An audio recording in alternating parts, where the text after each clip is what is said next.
পুরুলিয়া ছোটনাগপুর মালভূমির পূর্ব সীমান্তে অবস্থিত জঙ্গল ও পাহাড়ে ঘেরা এই প্রাকৃতিক স্বর্গরাজ্যকে কাছ থেকে অনুভব করার জন্য গড় পঞ্চকোটকে কেন্দ্র করে আমরা আমাদের নেক্সট উইকেন্ড ট্রিপ প্ল্যান করে ফেললাম। যাত্রার দিন বুলবুল ঘূর্ণিঝড় থাকা সত্ত্বেও আমরা সকাল সকাল বেরিয়ে পড়লাম ন্যাশনাল হাইওয়ে 2 ধরে। আমরা এখন দুর্গাপুর পৌঁছাবো আর 10-15 মিনিটের মধ্যে।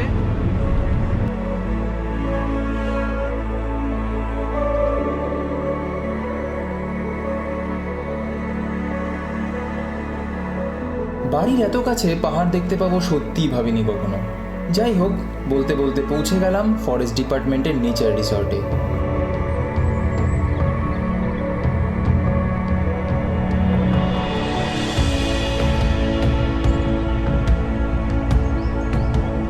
পঞ্চকোট পাহাড়ের পাদদেশে একেবারেই প্রকৃতির কোলে অবস্থিত রিসর্টটি।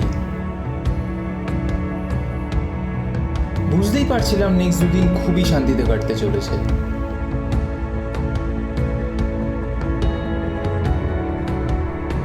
অল্প একটু রেস্ট নিয়ে বিকেলবেলা আমরা বেরিয়ে পড়লাম বাড়ন্তীর দিকে।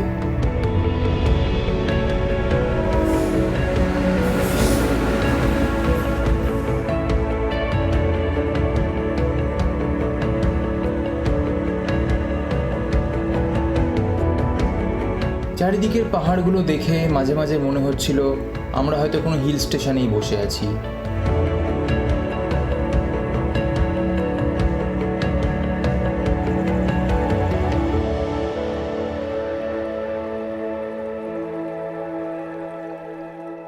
Good morning. আজকে আমাদের সেকেন্ড ডে। এখন 6:30 বাজে সকালে। আমরা জাস্ট উঠলাম। এখন আমরা বেরোবো, জয়চণ্ডী পাহাড়ে যাব। এই জয়চণ্ডী পাহাড়েই সত্যজিৎ রায়ের বিখ্যাত সিনেমা হীরক রাজার দেশের শুটিং হয়েছিল। 400 সিঁড়ি পেরিয়ে আমরা পৌঁছে গেলাম সেই পাহাড়েরই মাথায়।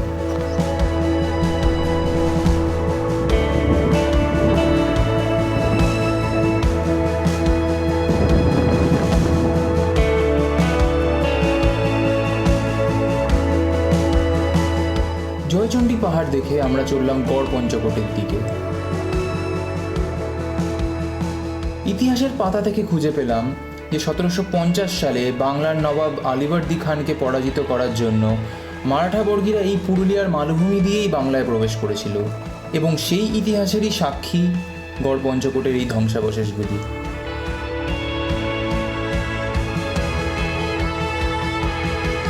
রিসর্টে ফেরত আসার পথে আমরা দাঁড়িয়ে পড়লাম এই সুন্দর ধানক্ষেতটিকে দেখে।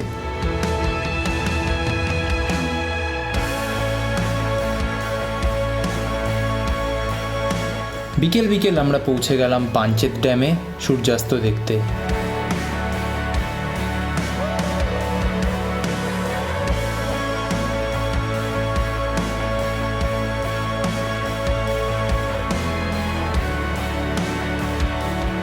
হোটেলে ফিরে আমরা বেরিয়ে পড়লাম রাতের জঙ্গলের একটু আভাস নিতে।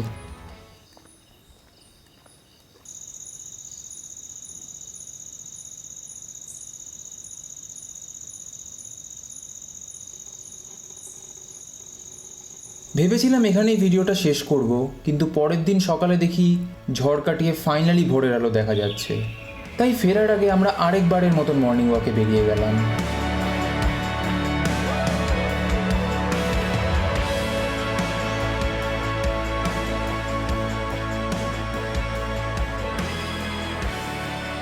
সব মিলিয়ে উইকেন্ডের ট্রিপটা সত্যিই বেশ কাটলো বটে।